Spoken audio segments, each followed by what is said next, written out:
Can you imagine the second coming of Jesus? Today's gospel pulls back the curtain and lets us imagine when the Son of Man will come again. He will flash like the lightning that fills up one end of the sky to its another. What does it say? He will come in glory. Imagine the most beautiful, beautiful, spectacular meteor shower, or the most spectacular sunset, or laser light show. This is just a trickle, just a faint foretaste of this glory. It says that he will be with a number of angels too high to count, and he will be seated on his glorious throne, and he will bring the nations. Listen to this. The nations all before him, all those from China, the United States, England, France, billions and billions of people assembled before him. And then what did he say? He will separate some as sheep are separated from goats. And then he tells us about the criteria of how he will judge, right? He says, "Come to me, you blessed of my Father, and inherit the kingdom prepared for you from the foundation of the world. For I was hungry, and you gave me something to eat. I was thirsty, and you gave me something to drink. I was a stranger, and you welcomed me. I was naked, no clothing, and you clothed me.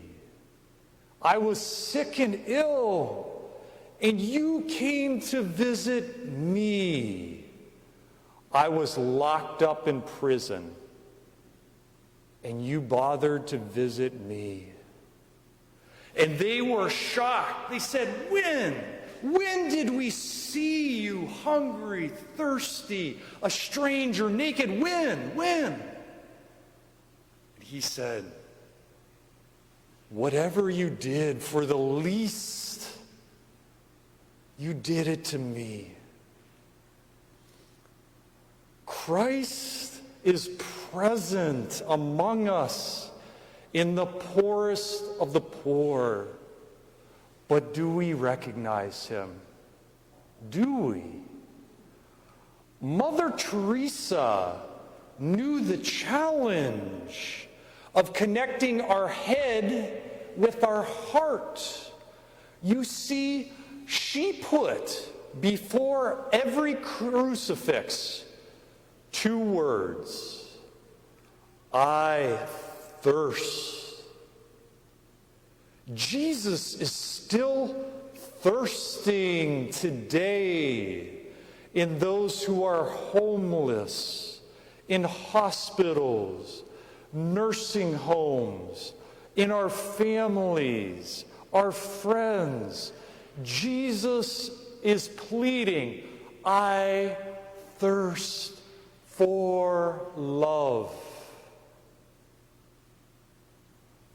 Mother Teresa had a simple but profound way to remember this. She would say to people, "Hold up your hand, and on each of your fingers, remember the words we heard in the gospel. You did it for me." 5 words. You did it for me. When you give the food to the hungry, you're feeding Jesus. When he is parched with thirst and you give someone water, you're giving it to Jesus. Without clothing, in the hospital rooms, the nursing homes, you and I have the precious, unbelievable opportunity to touch the crucified Lord, to kiss the crucified Savior, to give a hug and a kiss to those who are so lonely, depressed. You see, the spiritual life becomes so enthralling when we realize that we worship a God not a million miles away, watching us as spectators. Jesus is closer than our next breath. He is in you and I. And do we recognize him in one another? What does he say when we fail to recognize him? What does he say? Depart from me, you accursed, into the eternal fire prepared for the devil and all his angels. For you failed to give me food. You failed to give me drink. I was in the prisons and you didn't visit me. I was in the nursing homes and you didn't even care to give me a call on the phone. How many I meet in the nursing homes who are weeping because nobody writes them a letter. Nobody picks up the phone and says, "How are you doing today?" We have the technology of FaceTime, where the nurses can hold up the phone and they can see our faces.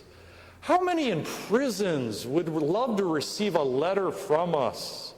We need cans for the St. Vincent de Paul Society. We need donations. We need to stop being spectator Christians. We need to figuratively get off our couches and put down the remotes. This is serious business.